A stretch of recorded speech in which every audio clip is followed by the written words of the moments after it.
Hello everyone. So मैले चाहिँ last भिडियोमा कागले बच्चा निकाल्दै थियो अन्डाबाट भनेको थिएँ अनि मैले मासु पनि दिएको थिएँ।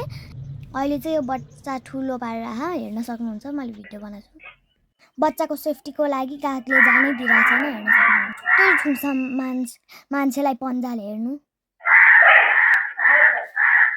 कस्तरी आमाले ठुँगेर अरूलाई चाहिँ होइन अब ठुङ्छ। अब अरूलाई पनि हेर्नु। त्यसले चाहिँ आफ्नो बच्चाको सुरक्षाको लागि गरेको हो।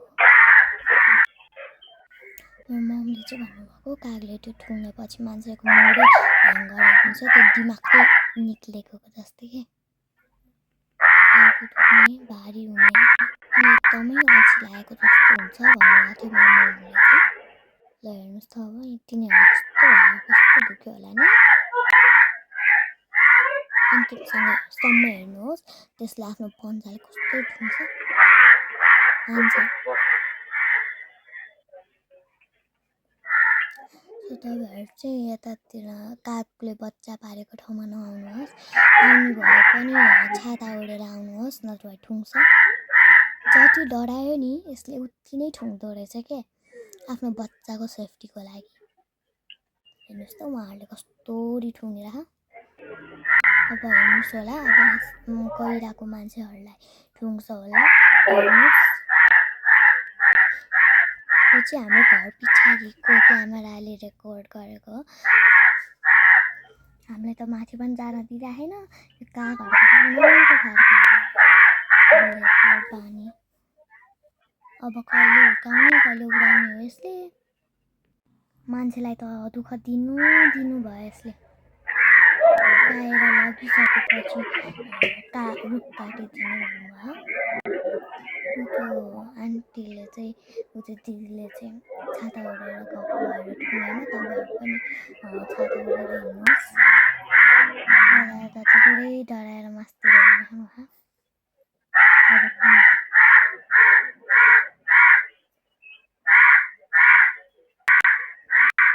अब उहाँले पनि ठुङ्छ।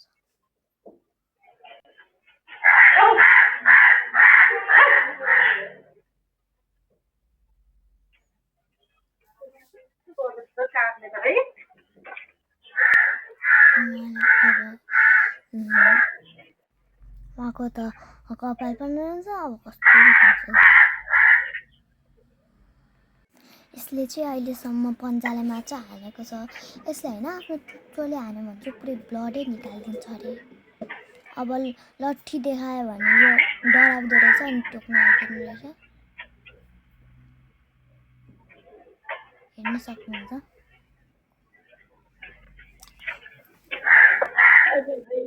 उहाँलाई चाहिँ कस्तो गाह्रो भयो होला चलाउनु कि यता माथि हानौँ कि यसो तर्साम कि भइरह। अब बुढी आमालाई पनि ठुङ्ग्यो।